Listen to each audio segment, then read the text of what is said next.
Hey there, welcome to this channel. The colors of autumn are upon us. Crimson and gold maples, burnished bronze and russet oaks. And while these leaves will soon enough return to the soil they came from, their colors will live on in the earth for millennia. If you like your hues a little deeper, then you might favor the palette of death. Black as obsidian, bone as ivory, rust as blood. These two will persist for ages in the fossil record, in the very matter that once made up living, breathing creatures. Because fossils don't just preserve bones, they can also preserve clues to an organism's pigmentation, down to the very feathers or scales that were once part of a living animal. In other words, they can preserve pigment clues. And by studying those clues, we can learn all sorts of things about ancient animals, from what they looked like to where they lived to how they died.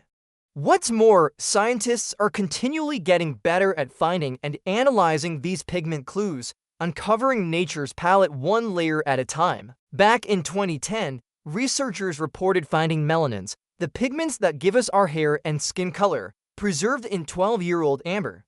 The amber had come from the Dominican Republic, where it had hardened into a clear, colorful stone after trapping a small beetle in its sticky tree resin. When it was sliced open, researchers saw that it contained the remains of what was likely a different insect.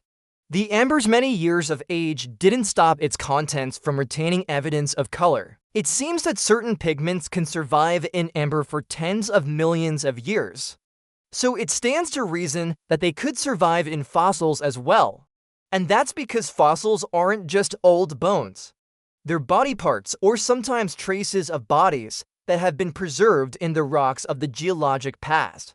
Sometimes they're preserved whole, like in the case of insects trapped in amber. Other times, only parts remain, like dinosaur bones or petrified palm wood. Fossils can form when an organism is quickly buried by sediment, such as volcanic ash, mud, or even ice. This protects the remains from scavengers and decomposers.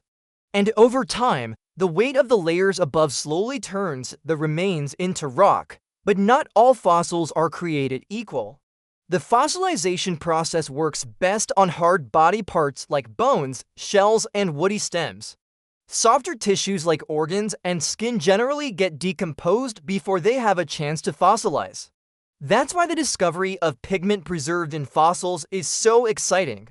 It suggests that sometimes the fossilization process can preserve even the most delicate structures. Melanins in particular are great candidates for surviving fossilization because they tend to bind strongly to other organic molecules.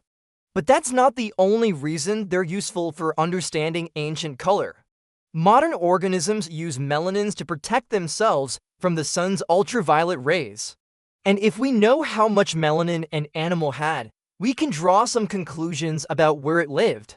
Animals living close to the equator, where UV rays are stronger, often have darker colors because they need more melanin for protection. Meanwhile, animals farther from the equator, where UV rays are weaker, often have lighter colors because they need less melanin. Melanin also plays a role in thermoregulation. Dark colors absorb heat more readily than light colors, which reflect heat. So animals that are better at absorbing heat, like those in colder environments, often have darker colors. By studying an ancient animal's melanin, then scientists can get clues about the environment it lived in. We can also learn about the animal's behavior. Melanin is often unevenly distributed across an animal's body. For example, many birds have darker upper parts and lighter undersides. And by studying the distribution of melanin in a fossil, we can reconstruct these behavioral adaptations. This all sounds pretty neat, but actually identifying melanin in a fossil isn't easy. That is partly because melanin comes in a variety of chemical forms, and not all of them leave behind the same kinds of evidence. But it's also because melanin is black, so when it's found in large quantities, it tends to look like any other dark fossil. But if we want to understand an ancient animal's behavior or environment, that's not good enough. We need to know exactly how much melanin there is and where it's located.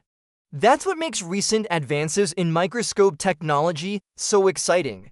Scientists now have access to microscopes that can zoom in hundreds or even thousands of times closer than the naked eye can, revealing structure smaller than a quantum dot. And they're using them to get an unprecedented look at melanin preserved in fossils. One relatively new technique uses a microscope called a scanning electron microscope, or SEM, to magnify and analyze a fossil. First, the fossil is coated with a thin layer of gold, then a beam of electrons is fired at it. The electrons bounce off the surface and the microscope records the pattern they make. What you end up with is a detailed image of the fossil's surface topography. But this technique isn't just good for looking at shape. It can reveal details of an organism's color as well, because the gold coating reflects electrons differently depending on the angle at which it's hit. Scientists can tell how thick the coating is in different areas. And since they know how gold looks under the microscope, they can use this information to construct a model of how it reflects light in life. In 2018, this technique was used to image melanosms, the structures that contain melanin. In feathers, these melanosms are essentially tiny paint containers. They range in size from about 400 nanometers to 4 microns long, and they can be different shapes, too. And by learning what shape and size the melanosms are in a particular area of a feather, researchers can tell what color that part of the feather would have been. The same year, a different team of researchers used a similar technique to image the feathers of Archaeopteryx, the famous bird-like dinosaur from southern Germany. Their analysis suggested that the species wasn't as colorful as birds today, but that doesn't mean it wasn't colorful at all.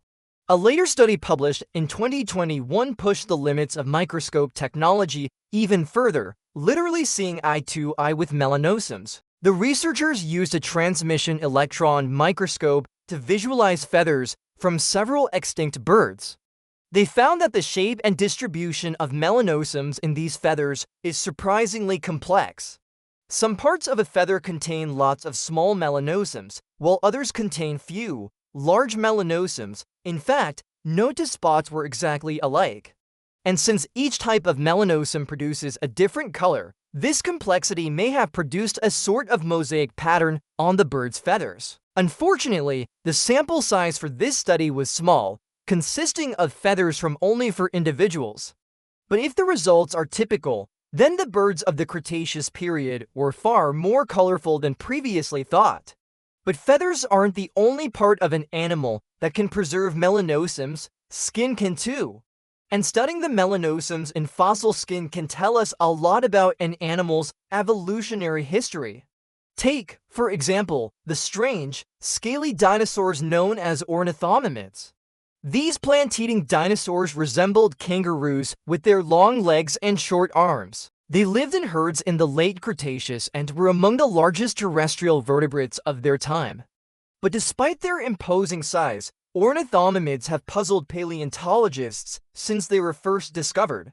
They had very few natural enemies, they couldn't run very fast, and they didn't have many predators to keep their numbers in check. So why did they thrive?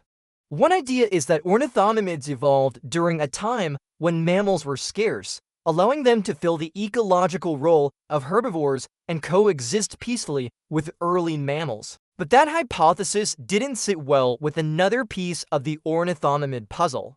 Their limbs were built for running, even though they clearly didn't do much of it. To solve this puzzle, researchers turned to their skin. In 2018, they used an SEM to image the scales from a mummified ornithomimid. The scales were covered in tiny, closely packed melanosms that reflected visible light and absorbed UV rays.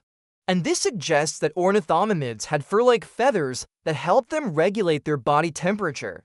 More specifically, these feathers would have helped them cool down. That makes sense given that ornithomimids were huge, slow-moving dinosaurs who lived in dry, hot environments.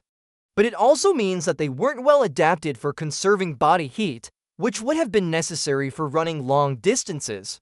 So ornithomimids needed their feathers for temperature regulation, but they probably didn't use them for insulation. And that means that they may have evolved after mammals appeared on the scene. Thanks to mammals, their smaller size allowed ornithomimids to thrive. And without feathers, they wouldn't have been able to take advantage of this opportunity. As microscopes get better and better, they'll continue to reveal more details about the lives of extinct animals. Who knows what treasures they'll turn up next? Maybe someday they'll find out what color leaves will be in 66 million years. Speaking of treasures, if you like this video, then you'll love the incredible science stories we cover in our magazine.